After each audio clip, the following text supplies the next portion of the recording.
How do I do it? Why? Will it work? Will it be painful? Will I get exhausted? Yes, probably.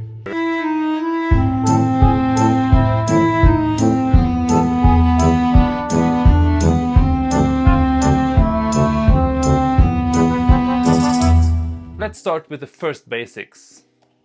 Setting up a Tinder account. I researched a lot.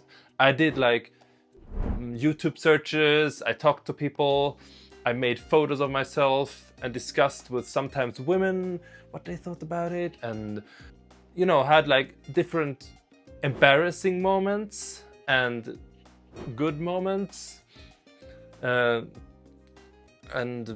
basically a lot of anxious moments because I don't know. So now I will just describe how I would set up my Tinder profile again today. It would be 3 pictures, and it would be 1 picture with me with a pet. Why with a pet? I don't have a pet.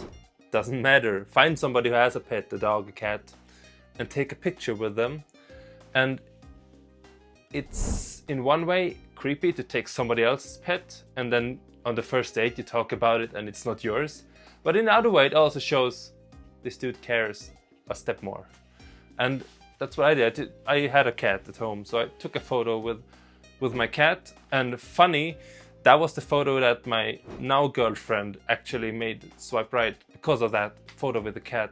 Why? So I think what I've learned that you show compassion, you take care, you're careful, you're kind, all the things that actually matters in the dating stuff. I've realized.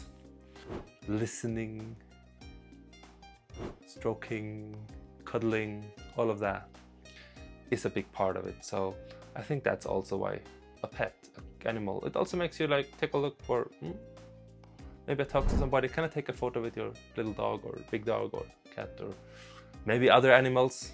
Don't know about them, but try. But one nice photo with a pet.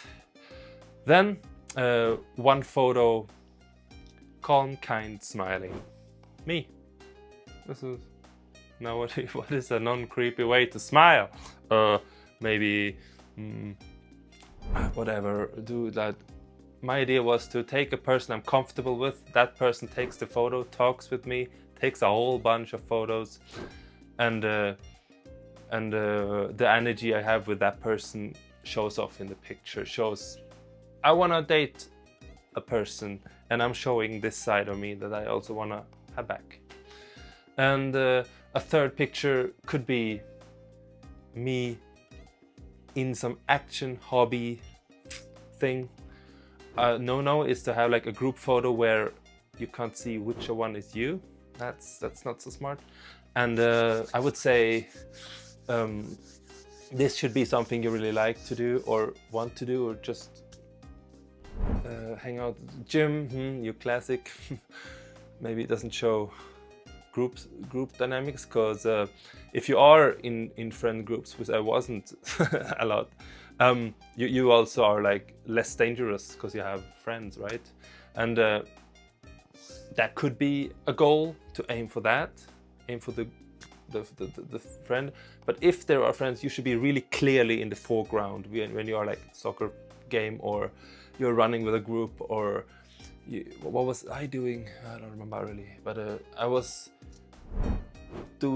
cooking. Yeah, sorry, cooking. That was my action thing. That was to stay with the frying pan, looking good. It was not like at the New Year's we were invited and I was cooking, and I found a good photo there for me. So those 3 photos, me with the cat, me cooking, and me just smiling. I had a leather jacket because I want to show some kind of, basically for me it was I want to say more no to the world and yes to myself. I want to put up boundaries. And that's why I took the leather jacket. Yeah, that was my profile in the end. And what I did, I thought about stuff like, how do I distinguish myself from others? I found one person doing a fun thing, made all photos black and white, which is different than colored, what most are. And then I wrote in the title, also available in color. And I wrote, don't know, I wrote something more, but I didn't want to have too much in the end. I just wanted some reason for some people to start a conversation, right? And in the conversation and in the date was the effort, but the first one should just ignite some curiosity. And maybe you do as I do if you start a Tinder account, that you research around a little and find somebody that you like, and then copy, like I did, a style. And it took me probably 4 months of changing it about 5 times, including one I was like writing my favorite breakfast, no, well, sorry. My second favorite breakfast in bed is cereals. I had that for one day and then I deleted it, and that was creepy, stupid. But allow yourself to be stupid, faily, because you're trying, right? You're trying, you're not buying an end product in Amazon that got delivered. You are the product, and you're not used to be the product, right? Yeah.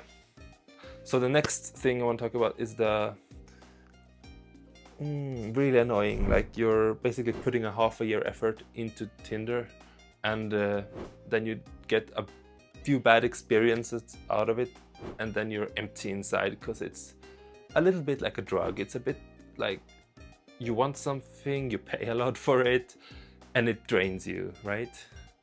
So I think a healthy way to approach it is, first of all, it's a big app and most people are on apps. I don't know how people meet outside. I didn't, but maybe others do. Good for you. But for me it was, I came to a new country where I could talk the language, but I had to integrate myself. I didn't have much people. So I was basically a little bit alone, and then it's Tinder. There it is, Bumble and other apps. But we're talking about Tinder. And yeah, I think doing it in waves, like push it, like, okay, now I'm pushing it, and I'm gonna, because also cost for like 3 months or 1 month, and then taking a break, and then pushing it again, and in between maybe work on something that I learned. Like basically you learn stuff when you sit there and have a Tinder breakdown about, I'm not this and this and this and this and this and this and this and this. Yeah, and I'm anxious, and I don't know how to text, and I learned a way to text, but I text what I feel, and it fucks up. So it's a lot of coming out of the habit of starting it and breaking it and being on the look. Okay, so now we have the Tinder app wave things that have maybe 1 month of Tindering and then 3 months of break, and then 1 month, something like that, not all the time, because it drains. Okay, next chapter, which is a good move over, is the 1 month thing. It's like how I learned to get matches, and I talked about it in my first video, really unclear, so I'm gonna try to make it more clear now. And it was having my profile, having it okay, as we said, 3 pictures, a little description, my length, and one other thing about me, that you have a conversation starter, which actually doesn't really matter, right? Just having it, and then in the period when you have a break, you maybe fiddle around. Okay, I start with buying 1 month of premium, I think it's called. That means I can see if somebody I like somebody, I swipe right on somebody and they swipe right on me, I can see who it is. And that means I also get 1-3 purple boost, which is half an hour. People see me 7 times as much. So that I did now. I have my app, I bought it, and I have the profile, and I now sit on the couch and watch TV or something, or in the bed, whatever. And then I I press the boost, and then, because I have like put my age group, what I want and everything, I just swipe right for half an hour. All the way that a boost is can be up to 3,000 right swipes. I'll explain. Just for half an hour, without looking, sometimes a neighbor swipes in there and that's embarrassing. We have to deal with all of that. Maybe that's a fun conversation for later. And then I swipe 3,000 times. And then I put the phone down, wait for next day. What will happen is, what happened for me at my last the one when it started working for me was, I got 20 matches from that. I got 20 girls of those 3,000 who liked me back, and then I got 20 matches, and I could choose between them, which means for me, I realized for myself as a guy, I don't choose when swiping, I choose when I have a ready match. That's when I choose, because it happens so seldom. In the beginning I got one match in 3 weeks and stuff like that. I think women get a different ratio. So now that I got 20 matches, or 10 or 3, whatever, but I got this bunch, that's when I start thinking. I look at the profile, I look who she is, what it is going on, and I'm curious about it, right? And then that's where like the Tindering starts as a guy. Okay, next step, writing texts. One thing I did also, I just had 20 and I started texting everyone, a single thing, a different thing, to just see what happens also. You know, it's also a little fun. It's this much anxious and this much fun. And only because it's this much anxious, there's some possibility for an outcome of less single, right? If it will be only this fun, you probably don't have a good outcome, because it is a challenge. As a, like me, a guy who doesn't believe I will get a girlfriend, and no, I have a lot of angry issues and a lot of stuff to work on. I'm like, oh, okay. But it's painful and I grow and shit. So now the difficult starts, the texting. How do I text? Maybe first thing is the rule. I first check out who you are. I first check out the other person. I look at the profile pictures and find clues. Not about me. There's a lot of anxiousness sitting here. That's why I focus on myself. But it's not about it. And the good thing, if I focus on the other person, I maybe forget a little bit about this whole insecurity. And I can focus on, she has a bike in the background. Is it hers? She is walking in front of us, eating ice cream. She likes ice cream. Check. That's something you can notice. Or she has put nail polish and really put effort in her nails. That matters to her, which means it matters to you. Or she put effort into her hair, or she has no makeup, means she's more relaxed about certain parts of herself and just wants to be like that. And she is on a horse. The horse there, you can check about the horse, maybe even try to Google which horse it is. It's gonna matter. It's all about now in the text to find out who is she, this person. So then we have next effort, start texting. And then it means when I send the first text, it's not about do I write hey or ho or this or that, send a pic or whatever. No, it's about not putting her into a corner, because she wants to maybe she wants attention there on maybe. And remember also, I think 80% of women on Tinder are like Instagram. They just want attention. They don't want to meet. So it's anyways only 5% to maybe want to meet in the end. So you can be free with like the texting and stuff. We're coming to that too. Then I text with her, and by saying something that gives her options and she feels free. Text her so she feels free. Which will be, if she has a horse and ice cream in the pictures, I ask like, is that Iceland horse? one of your favorite hobbies?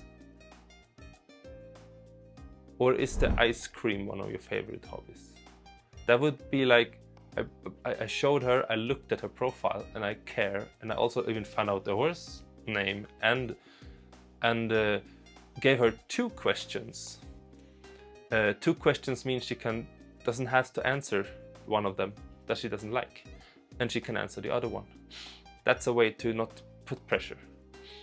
And it's all about that, and then you go to the next person and check there, and maybe do the same, and maybe this time you just, as long as you just talk about something that's in the picture, you're basically also, I think, more different than most, because you just care what's going on there with her pictures. She puts maybe effort into it, like you did.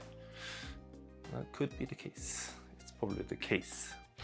And then we have this first question. So the next thing you're thinking about, you want to get only those 5% who actually want to meet.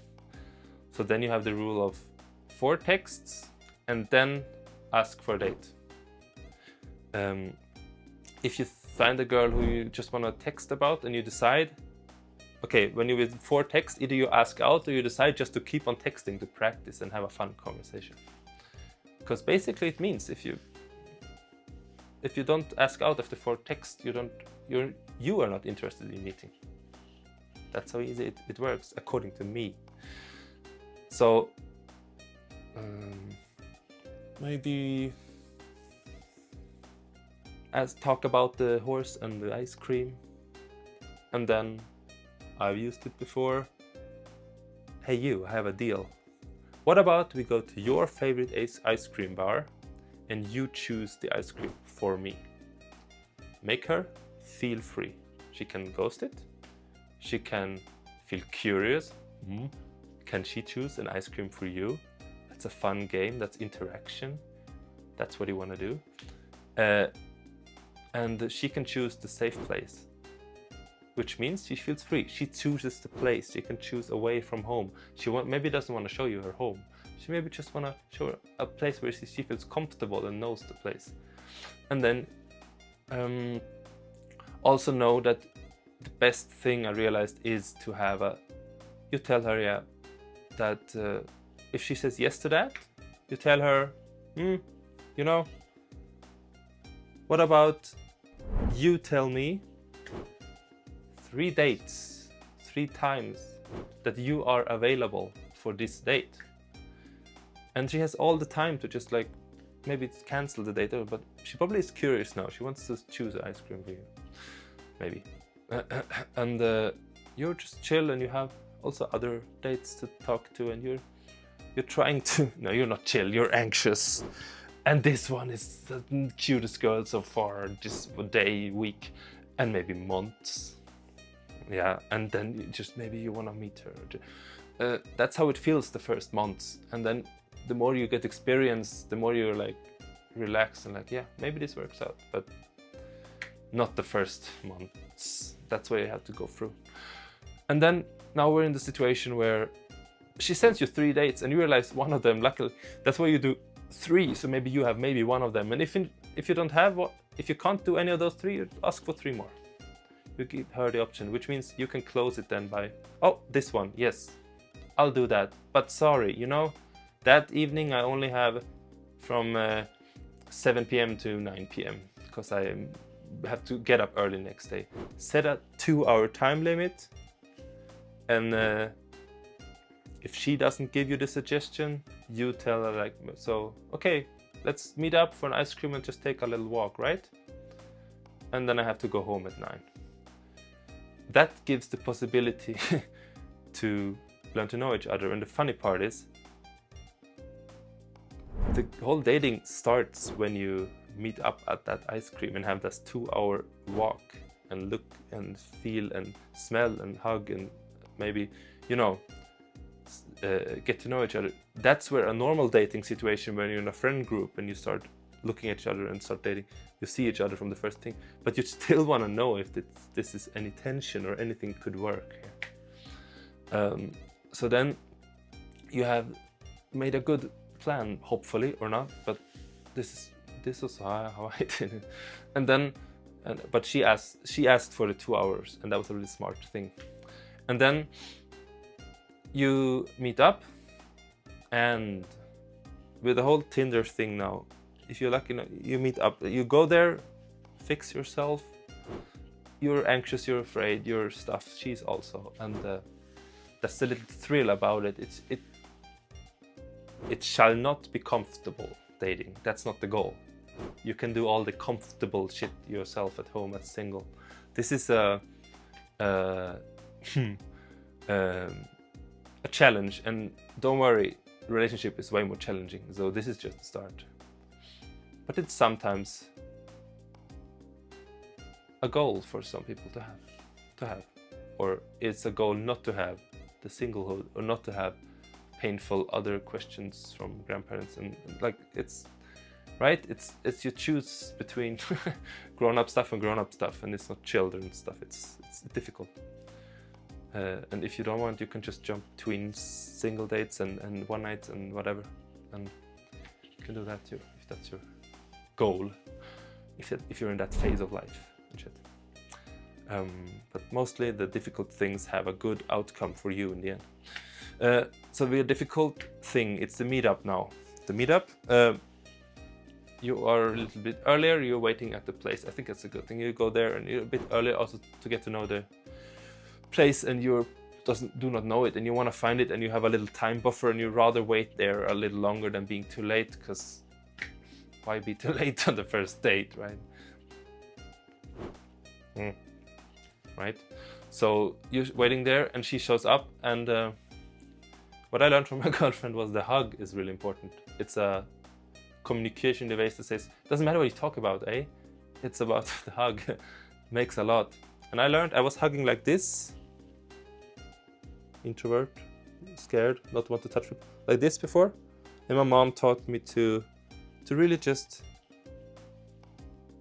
be out, all the way out in the fingers, and just hug like a caring person, and like a bear. Not just squeeze, but you know what I mean, like the whole, and that communication shows also like a little, you're a safe spot, you're a safe place. My girlfriend told me that she remembered my hug a lot. So thank you, Mom, for teaching me the hug. I try to inspire you to realize that it's physical stuff like that, and listening, that is more important than what I talk about. It's not, still, you're really anxious, and it's all focused on yourself as like a teenager, but the challenge is to be like having your focus point outside with her and see what she's about, and giving without wanting something back, and see what you get back, right? You don't give and expect a hug back, you just give, and then you watch what comes back the next times and stuff. And I think also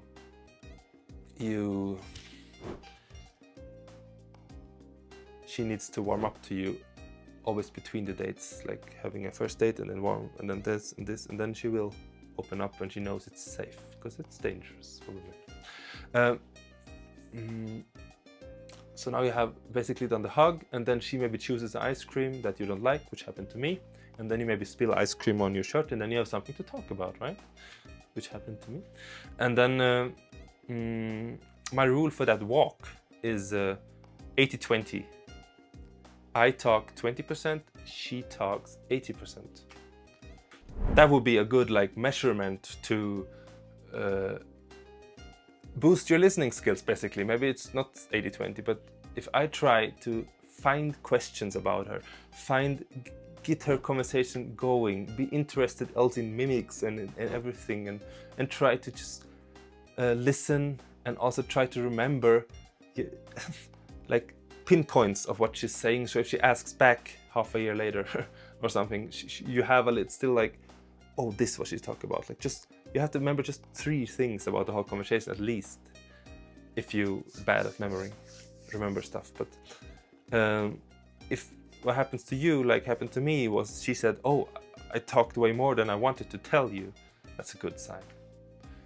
And what happens if I listen to her, or you listen to her on the date, is she likes you more, because you're like, everybody likes to get listened to. And women hate to guys who just mansplain out stuff, which they don't care about. And they're like, but they don't. And also, if you tell everything, she wants to be curious. She doesn't want to know everything about you. She wants to know, like, you're there, you're interesting, you smell like this, you hug like this, and you listen. And she doesn't know, I think, but she feels that, oh, you're interesting. Oh, and I like you because you're finally a guy who listens after the 15 who didn't. And then you see you talk about stuff, and sometimes you also find out similarities. And when she asks you something, you feel like, oh, no, I can talk, and then you talk, but then you ask back after a really short time. Shoot back. And what about you? And what about how? And sometimes you don't know questions, but try to just practice and have a laugh. And it's more about how you listen and talk, like, very serious and shit, or you can just, I don't know, but yeah, and have a little,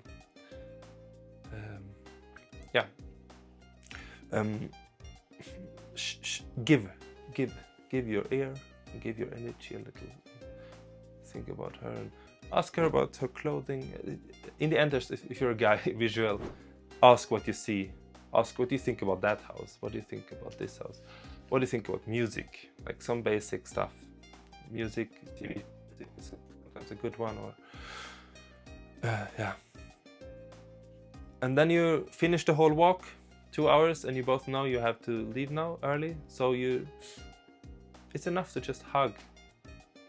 It's the first date. It's just learning to know. Just hug. Also, I think gives like a little vibe of, is she gonna kiss me next time? Still, whatever you write on the Tinder now, the hug was more important than whatever she answered directly or not. I think it's just, the Tinder is a tool to meet. It's a tool, one of many tools, and it's a tool most people use, and it's crooked, and it wants your money, and it doesn't want you to become a partner to somebody. It wants to stay single and come back and pay more, because it promises stuff.